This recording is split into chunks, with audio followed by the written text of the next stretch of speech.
கடவுளே, எனக்கு மட்டும் ஏன் இவ்வளவு கஷ்டத்தை கொடுக்குற? என் வாழ்க்கையில ஒரு நிம்மதியே இல்லையா?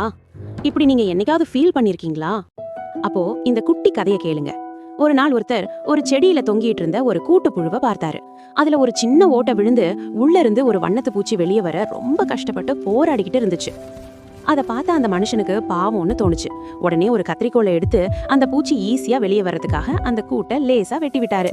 அந்த வண்ணத்து பூச்சியும் ரொம்ப சுலபமா வெளியே வந்துருச்சு. ஆனா அங்கதான் ஒரு சோகம் நடந்துச்சு. வெளியே வந்த அந்த பூச்சியால கடைசி வரைக்கும் பறக்கவே முடியல. அதோட உடம்பு வீங்கியும் ரெக்கைகள் சுருங்கியும் போயிருந்துச்சு. அது வாழ்க்கை பூரா தரையில ஊர்ந்துகிட்டே தான் இருந்துச்சு.